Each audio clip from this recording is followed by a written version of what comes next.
Vamos lá. Carlos Marighella, nascido em Salvador, 5 de dezembro de 1911 e falecido em São Paulo, 4 de novembro de 1969, foi um político, guerrilheiro e escritor brasileiro, e, a partir de 1964, um dos principais organizadores da luta contra a ditadura militar. Chegou a ser considerado o inimigo número 1 da ditadura. Um dos 7 filhos de uma família pobre de Salvador.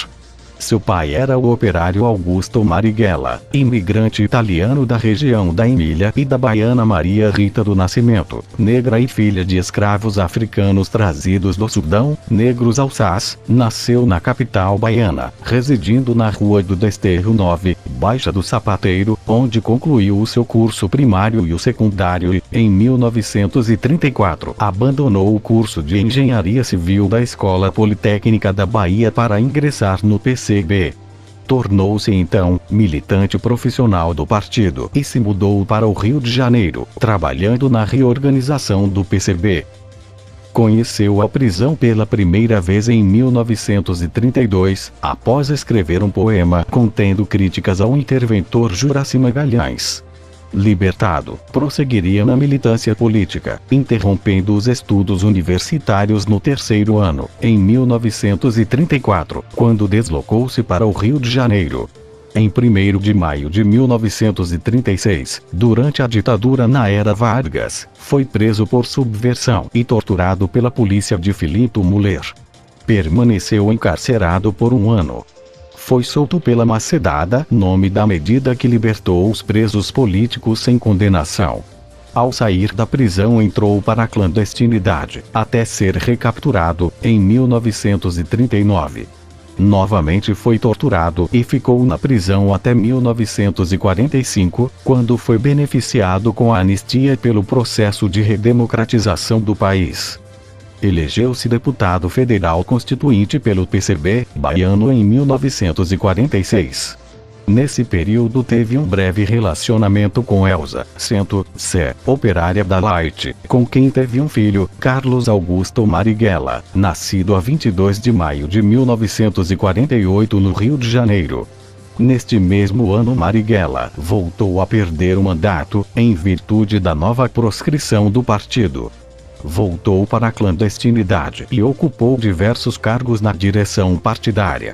Convidado pelo Comitê Central, passou os anos de 1953 e 1954 na China, a fim de conhecer de perto a recente Revolução Chinesa.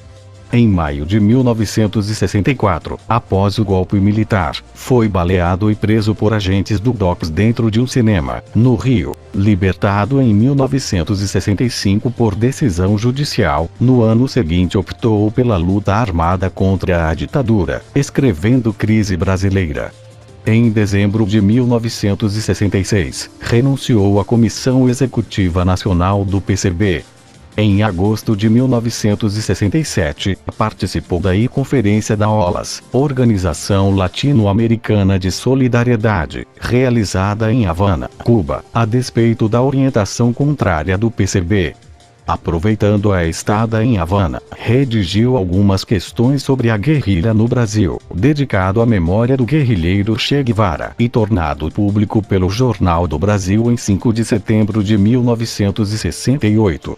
Foi expulso do partido em 1967 e em fevereiro de 1968 fundou o Grupo Armado Ação Libertadora Nacional. Em setembro de 1969, a ALN participou do sequestro do embaixador norte-americano Charles Elbrick, em uma ação conjunta com o Movimento Revolucionário 8 de Outubro. Com o recrudescimento do regime militar, os órgãos de repressão concentraram esforços em sua captura. Na noite de 4 de novembro de 1969, Marighella foi surpreendido por uma emboscada na Alameda Casa Branca, na capital paulista. Ele foi morto a tiros por agentes do DOPS, em uma ação coordenada pelo delegado Sérgio Paranhos Fleury. A ALN continuou em atividade até o ano de 1974. O sucessor de Marighella no comando da ALN foi Joaquim Câmara Ferreira, que também foi morto por Fleury no ano seguinte.